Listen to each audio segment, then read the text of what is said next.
A minha vida inteira girou em torno das artes plásticas, em seguida da literatura e também do ensino da arte. Bom, eu iniciei tudo nas artes plásticas no final dos anos 60, né, que foi um período bastante difícil, bastante conturbado, né? Mas a arte, para mim e também para toda a minha geração, representava uma forma de liberdade.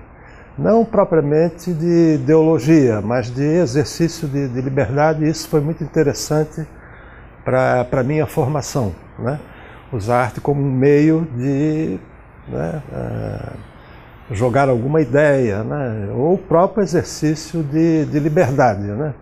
Já que vivemos, né, já que na década de 60 se consolidou o golpe militar, né? Eu era um guri, né, e vivia pela rua, minha formação praticamente foi na rua, e aprendi as coisas no dia a dia e, sobretudo, por conta própria, né? Aí, com a entrada dos anos 70, eu comecei a ter uma atuação mais ampla, porque surgiram os salões de arte, e eram salões muito bons, salões muito fortes, era uma oportunidade que a gente tinha de participar de eventos fora daqui, né? Então participei de vários salões e, ao mesmo tempo, tive um interesse pessoal em relação à gravura. Não existia nada praticamente em Santa Catarina, e muito menos em Florianópolis, e eu comecei então uma pesquisa pessoal, material, técnica, né? E reuni condições, né, favoráveis em termos até de ensinar gravura, e tive uma grande oportunidade já no final dos anos 70, início dos anos 80, de iniciar os trabalhos de ensino nas oficinas de arte, que na época era na Alfândega. O museu estava sediado na Alfândega. E o Dávila, que era o diretor, ele tinha vivido no Rio de Janeiro, tinha feito gravura, enfim, desenho, e ele achou um cúmulo que o museu, né, o Museu de Arte de Santa Catarina, não tivesse oficinas, né? E aí então me chamou, ele, né, soube que eu estava ligado à gravura, me chamou então para implantar o curso de gravura, e as coisas surgiram a partir disso. Meu trabalho foi muito ligado à pintura, a gravura veio como consequência do próprio envolvimento artístico, né? E dei continuidade à pintura e comecei então um trabalho também paralelo de ensino, né? Então, em vez de eu me ater ao mercado de arte ou viver uma circunstância desse tipo, eu desviei o meu caminho para o ensino, que é uma coisa que eu faço até hoje, né? O ensino da própria arte. E a pintura, claro, né, apesar de ter surgido outras formas de expressão artística, né, mas a pintura para mim sempre foi fundamental, foi o meu meio principal de expressão. Eu digo foi, porque gradualmente eu fui abandonando, nos anos 90, fui abandonando a pintura, as artes visuais, em função da literatura. Hoje eu reconheço que foi importantíssima a decisão que eu tomei quando tinha 16, 17, 18 anos, já estava bastante consciente daquilo que eu queria. Eu resolvi abandonar todas as instituições, começando pela casa. Saí de casa, saí do colégio, estudava no melhor colégio do estado, né, que era o Instituto Estadual de Educação na época, né? Enfim, né? Evitei esse tipo de relacionamento, procurei a minha independência, o meu caminho, e até hoje estou estudando. É um autoensino, né? Eu sou autodidata, que é uma coisa bastante pejorativa no Brasil. Ah, o fulano de tal é autodidata, ou seja, é o cara que não sabe nada, né? Não é o meu caso. Não fico apregoando o meu conhecimento, mas eu sou um cara que estudo. Se eu sei alguma coisa é porque pesquiso, estudo na arte, fora da arte, né? Então foi uma decisão que eu não me arrependo, né? Do ponto de vista econômico, claro que tive problemas e tenho, né? Não posso dar aula numa universidade, por exemplo, mas dou aula para professores da universidade, para alunos ou para quem vai fazer vestibular. Então a coisa foi, né, num outro sentido, e pessoalmente para mim foi uma realização que fazia parte da minha natureza, ou seja, um sentimento de liberdade muito grande, de não aceitar dados já, né, já resolvidos, coisas já estabelecidas, em síntese, né? Mas é a nossa geração, é a minha geração, né? É contra a instituição, né? E, ironicamente, me transformei no professor. No início, ambas as coisas estavam bem amarradas, né? A minha vida de artista plástico, né? A minha atuação no meio, né? Produzindo coisas, né? Situações, e o ensino muito bem relacionado entre si. Com o tempo, isso se separou, porque eu abandonei as artes visuais, né? Mas não o ensino, né? O ensino, né, continuou, né? Continuo ensinando e o meu método de ensino, ele é totalmente diferente dos métodos empregados nas escolas. Porque as escolas, ou os professores de um modo geral, que ensinam artes visuais, eles têm o péssimo defeito de achar que ensinando a técnica para o aluno, ele vai criar alguma coisa. Não adianta, não adianta. O que tem que orientar um aluno é o seu processo criativo, artístico. Depois, então, é que as técnicas podem ser importantes, podem ser fundamentais.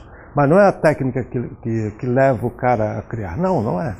É exatamente o contrário. Então o meu ensino, ele vai contra, ele rema contra a maré, e tem alunos que estranham, porque acham, já estão condicionados que aprendendo algumas técnicas ele vai pintar. Não,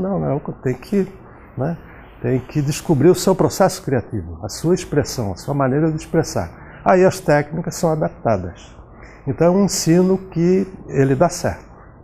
Ele dá certo porque a pessoa descobre uma potencialidade, descobre uma possibilidade. Então houve uma separação da minha atividade artística nesse sentido, né? Não, me dedico atualmente só ao ensino e escrevo. A realidade é mutante, né? Mas, de um modo geral, o que eu fiz nas artes plásticas é muito experimental.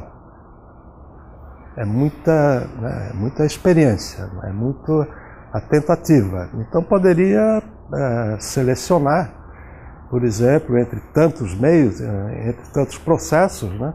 Poderia selecionar uma questão determinada. Por exemplo, uma época, na pintura, eu trabalhei muito com acaso, tá? Mas isso de uma maneira deliberada. Eu fiz a escolha, vou trabalhar com acaso.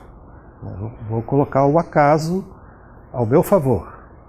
Então o que é o acaso? É algo que está ligado à teoria do caos. Então no fundo eu estava lidando com o caos, eu queria criar uma ordem para o caos. Então, por exemplo, fiz uma série de pinturas, tá? No máximo em 5 minutos. Fiz essa escolha, a velocidade, a rapidez. Então preparava todo o material, tudo aquilo que queria, né? E jogava com acaso, ou seja, eu queria controlar o caos, queria ter o controle sobre o caos e queria descobrir algo que eu não conhecia no próprio caos. E aí isso é pura experiência. E aí é imprevisível, pode dar um bom resultado ou não, né? Mas isso não importa. O fato é experimentar. No cinema é uma coisa que eu acho fantástico, é o uso do acaso, né?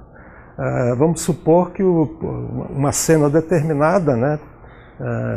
O diretor queira determinada situação, mas não é o caso do Bergman, né? O Bergman não trabalhava com acaso, ele evitava o acaso.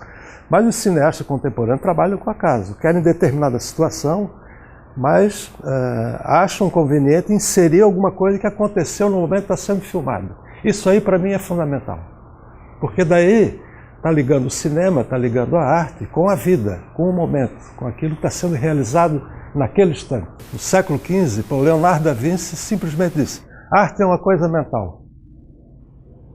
Não é?